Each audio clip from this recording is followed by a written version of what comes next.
નમસ્કાર દર્શક મિત્રો, હું શીતલ મહેતા ન્યૂઝ ઓફ કચ્છમાં આપનું સ્વાગત છે। જોઈએ આજના સમાચાર। કલાપૂર્ણમ પ્લાયવુડ એન્ડ લેમિનેટ તમામ પ્રકારના પ્લાયવુડ તથા હાર્ડવેર માટેની ખરીદીનું ઉત્તમ સ્થળ કલાપૂર્ણમ આર્કેડ, બીસીસીબી બેંક સામે, ન્યૂ સ્ટેશન રોડ, ભુજ।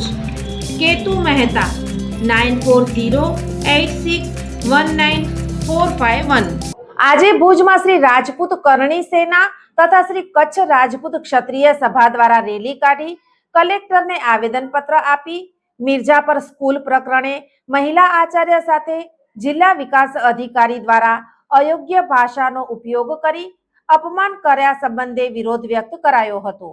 આજે ભુજમાં શ્રી રાજપૂત કરણી સેના કચ્છ, શ્રી કચ્છ રાજપૂત ક્ષત્રિય સભા તથા અન્ય અનેક સમાજોએ જિલ્લા વિકાસ અધિકારીએ મિર્જાપર કુમાર શાળાના નબળા બાંધકામ સંબંધે મહિલા આચાર્ય સામે વાંધાજનક અને અપમાનજનક ભાષાનો ઉપયોગ કરી સ્ત્રી સન્માન અને અસભ્ય વર્તનને વખોડી કાઢી આ વિગતો સાથે આવેદનપત્ર જિલ્લા કલેક્ટરને આપી રજૂઆત કરી હતી। તે પહેલાં રાજપૂત છાત્રાલય મધ્યે એક સભા યોજાઈ હતી। તેમાં વીરભદ્રસિંહજી જાડેજા, રામદેવસિંહજી જાડેજા, રાજેન્દ્રસિંહજી જાડેજા, કેડી જાડેજા તથા ચેતનાબા જાડેજા વગેરે અગ્રણીઓએ સંબોધન કરીને જણાવ્યું કે આ માત્ર રાજપૂત સ્ત્રીનું અપમાન નથી, સમગ્ર મહિલાઓનું અપમાન છે અને કોઈ પણ જ્ઞાતિ ધર્મની મહિલાઓનું અપમાન થાય ત્યારે કરણી સેના અને રાજપૂત સમાજ આવી મહિલાઓની સાથે છે તેમ જણાવી અધિકારીઓ ઉપર પગલાં લેવાની માંગ કરી હતી। ત્યારબાદ રેલી સ્વરૂપે મોટી સંખ્યામાં રાજપૂત ભાઈ બહેનો કલેક્ટર કચેરીએ ગયા હતા।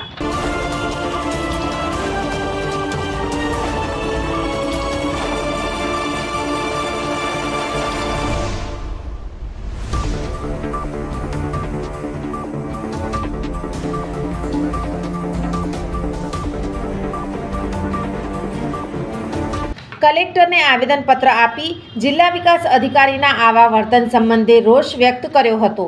આ બાબતે શ્રી રાજપૂત કરણી સેના તથા સમાજના આગેવાનોએ જણાવ્યું કે હું કચ્છ રાજપૂત ક્ષત્રિય મહિલા સભાની પ્રમુખ છું। આપ મીડિયા દ્વારા જોવો છો 4-5 દિવસથી કે જે ડીડીઓ સાહેબે અમારા સમાજના જે વિલાસબા જાડેજા છે કે જે મિર્જાપર હાઈસ્કૂલના આચાર્ય છે તેના સાથે જે ઉદ્ધતાઈભર્યું વર્તન કર્યું તે બાબતે આજે શિક્ષક સંગઠને તો એમને આવેદન આપેલું છે કલેક્ટર સાહેબને, પણ આજે અમે રાજપૂત સમાજ વતી પણ આજે આવેદન કલેક્ટર સાહેબને આપવા જઈ રહ્યા છીએ। અમારી એક જ ડિમાન્ડ રહેશે, કાં ડીડીઓ સાહેબને સસ્પેન્ડ કરે, કાં અહીંયાથી બદલી કરે અને કાં સાહેબ માફી માંગે। આખી આ બાબત છે કે વિલાસબા જાડેજા કરીને મિર્જાપર ગામમાં આચાર્ય તરીકે ફરજ બજાવે છે। એમને જે સ્કૂલ બની એમાં સોંપવા માટે જબરજસ્તી ખોટા લેવા માટે એમને મજબૂર કરવામાં આવતા હતા અને ઓફિસમાં બોલાવીને એમનું અપમાન કરવામાં આવ્યું। એમને ઓફિસમાં બોલાવીને એમ કે ભાઈ બેસવા ગયા ખુરશીમાં તો કે ખડી રહે, બેઠને નહીં, અને એ સ્કૂલ બરોબર હે તેને લીધે કે તાજમહેલ બનાતું એવા અપશબ્દો વાપર્યા। તો વિલાસબાને લાગી આવ્યું કે આ મારા ઉપર થયું છે, કાલ કોઈ પણ સમાજની બેન દીકરી ઉપર થાય તો એનો વિરોધ કરવો જોઈએ, એટલે એમણે બહાર આવીને આનો વિરોધ કર્યો અને પહેલા શિક્ષક સંઘ વાળા બધાએ જઈને એના આવેદનપત્ર કલેક્ટર સાહેબને આપ્યું અને પછી હવે અમે ક્ષત્રિય સમાજ કડી છે અને બધા ભેગા થઈને કલેક્ટર સાહેબને આવેદનપત્ર આપવાની અને ડીડીઓને કહેવા માંગી કે ડીડીઓને સસ્પેન્ડ કરે અને કાં અહીંયાથી બદલી કરે અને એના ઉપર જે ફરિયાદ નોંધાવવાની છે, બેને જે ફરિયાદની અરજી કરી છે તો એ ફરિયાદ પોલીસ લે। કારણ કે આ એક વસ્તુ આજે અન્ય કોઈ બી સમાજની દીકરી હોય, આજે આ આવેદનપત્ર અમે સમાજની રીતે નથી આપતા કે બેન દીકરી કોઈ બી સમાજની હોય એને આવું બીજી વાર કોઈ અધિકારી કોઈ પણ ખાતામાં, શિક્ષણ ખાતામાં કોઈ પણ ખાતામાં અપમાન ના કરે।